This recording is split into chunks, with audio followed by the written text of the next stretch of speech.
Hey, it's Michelle coming to you with some kitchen inspiration. I'm making Greek lasagna today called Pastisto. I'm not sure if I spelled it correctly on there, but you'll get the idea. So I started by grabbing my 5 quarts, what is this called? Saute pan? No, that's not the right term. I can't remember. But anyway, family skillet is what I always call it. It's 11 inches wide, 5 quarts.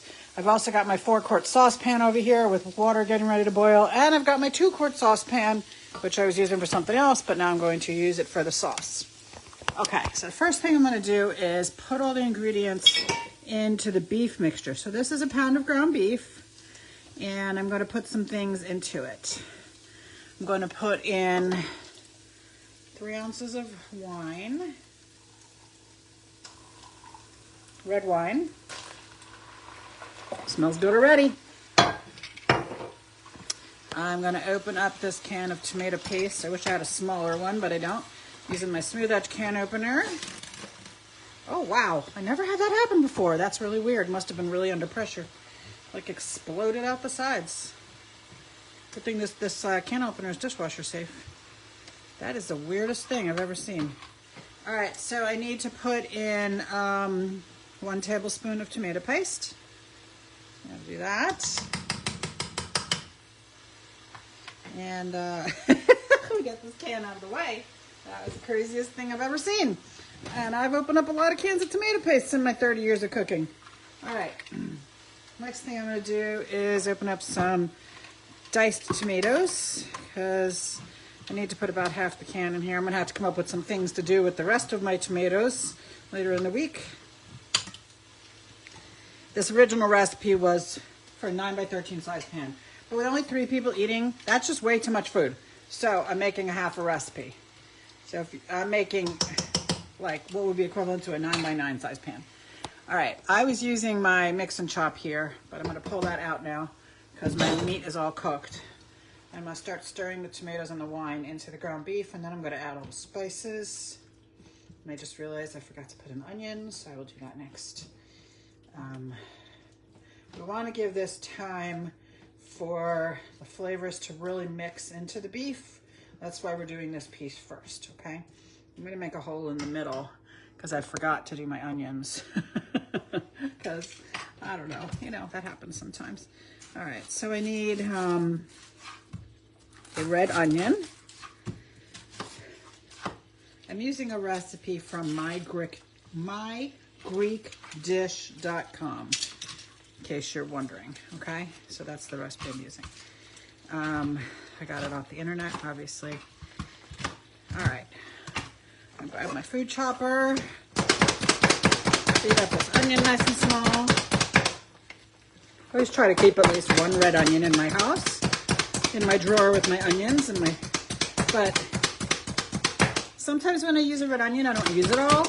And then what I do is I put it in my freezer in a Ziploc bag. And then the next time I need red onion, and there isn't any in the drawer, I can always go dig in my freezer and see if there's some there. I'm going to tell you a secret. You should never keep a cut onion. It collects all kinds of bacteria, okay? So if you cut an onion, don't stick it in a bag or a container and put it in your fridge. It's going to be bad the next time you use it. You know it's going to sit there for a while, right? Unless you're going to use it the very next day, put it in your freezer or just throw it out, okay? I don't like to waste things, so I have a tendency to just put them in my freezer, which saves me a lot of trips to the store at the last minute. All right, open up your food chopper, drop it in the top right of your dishwasher.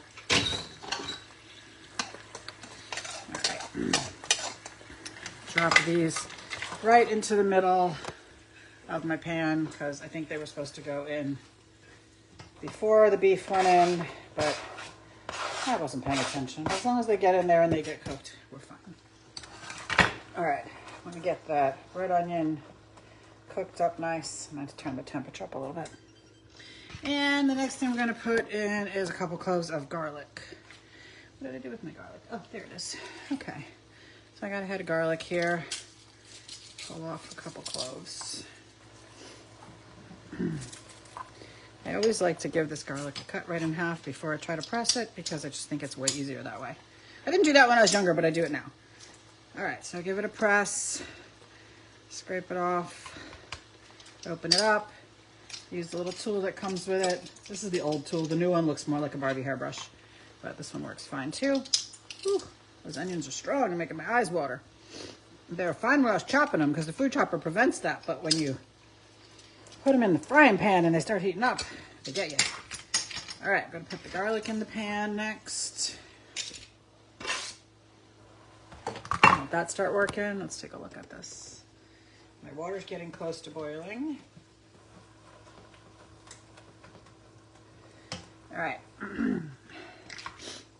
Wow, my eyes are really watering. I'm sorry if I'm sniffing while I'm talking, but this is what happens when I start doing onions. All right, so now we need to put in a couple other things. A bay leaf. Just gonna break it in half, throw that in there. Let me mix that into the liquid so it starts working. It smells really good already. And you know, normally I would put this when I was done cooking it and getting it, you know, assembled into the lasagna type look. I would move it into a 9x13 pan. But because I'm making a half recipe, I'm just gonna leave it right here in the 5-quart saucepan because it, sorry, my nose is running. It can go right in the oven. All right, I'm going to put in about a half a teaspoon of cinnamon, and I'm using our cinnamon. Oops, that wasn't the right one. That doesn't matter. Cinnamon. Just kind of a sprinkle of ground cloves and some sea salt. Let me get some salt.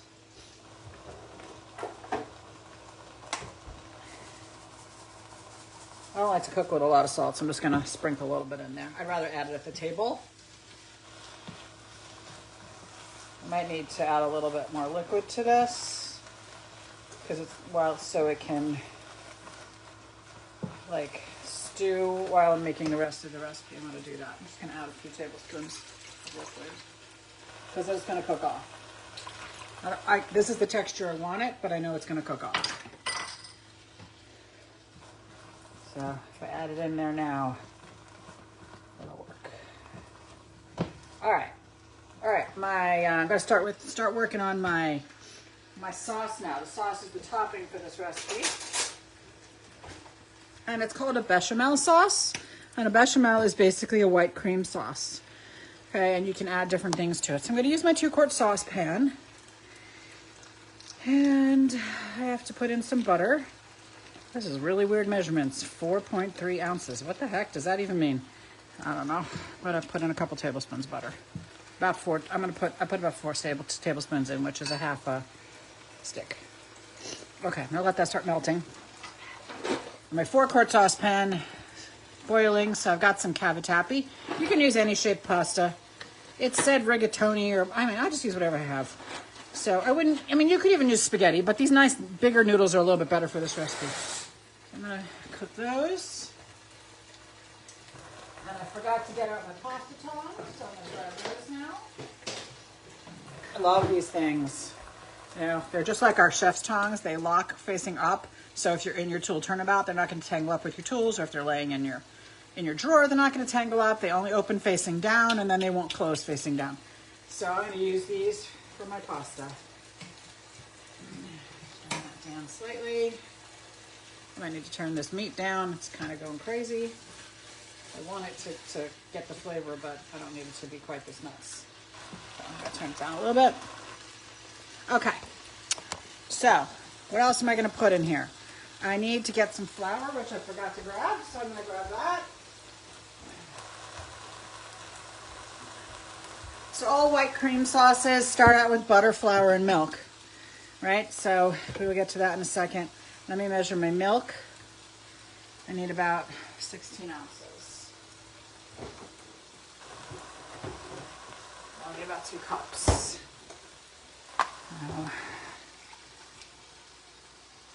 I got an old container and a new container. All right, as soon as that,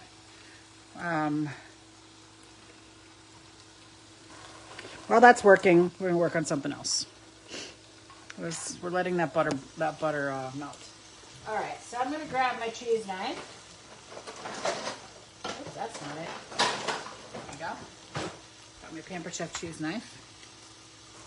This is my favorite brand of feta. If you can find this in your store, and it's pretty inexpensive. It's $5.99 versus $8.99 for a lot of other brands. But when you're looking at feta, you always want to get one that says sheep or sheep and goat, okay? Most fetas are just goat and they don't have very much flavor, but the sheep feta is a much stronger flavor. It's much more delicious. So this one we discovered and we really love it, and we eat a lot of feta cheese around here. It's such a good flavor, and the easiest way to do this is to cut right through the package. It's a really nice flavor, sheep and goat together, okay?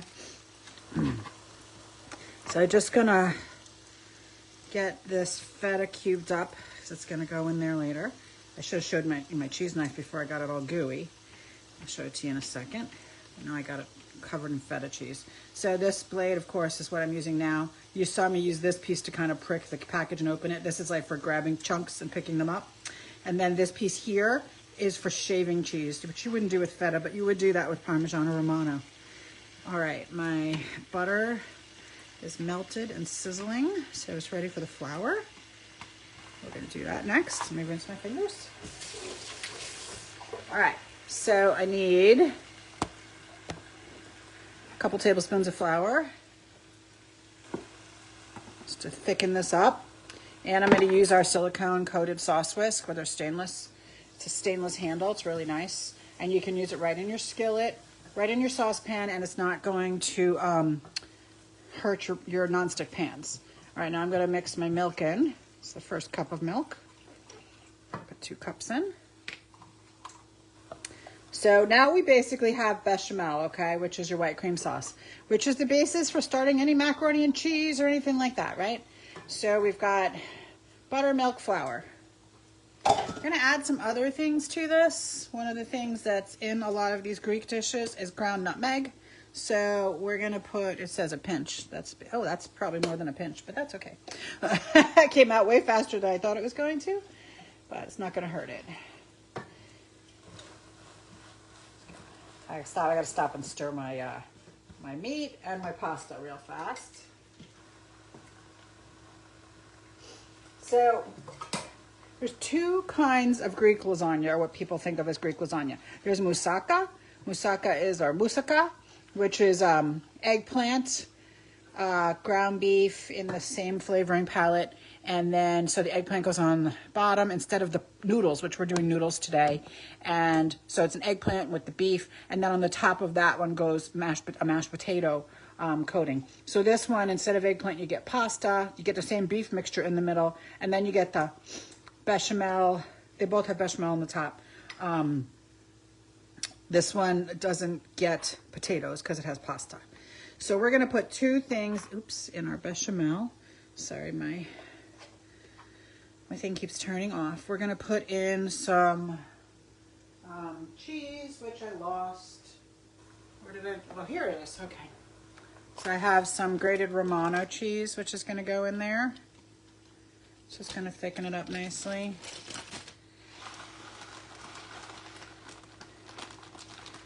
It says you can use kefalotyri,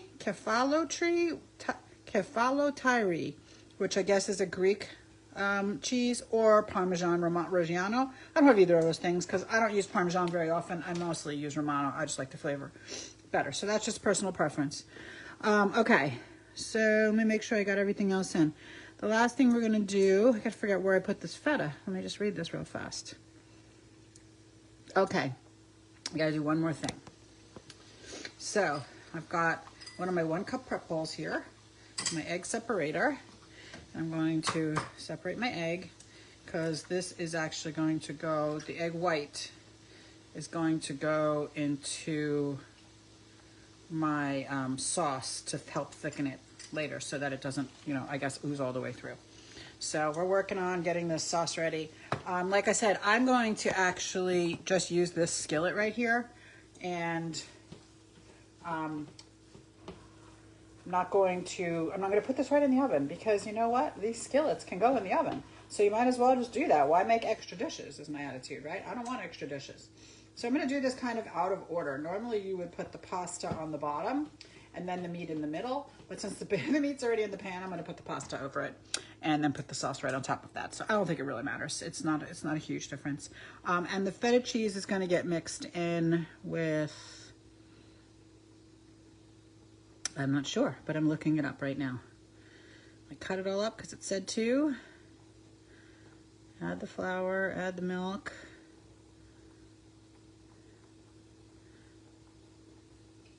Cheese, cook the pasta. I'm sorry that I don't know the... Okay, so you stir the egg whites and the cheese into the pasta, not into the sauce. Okay, so I was wrong about that. I'm glad I read that. So I'm just going to layer it all up. I will post a picture later so you can see what it looks like. Again, the recipe's from mygreekdish.com.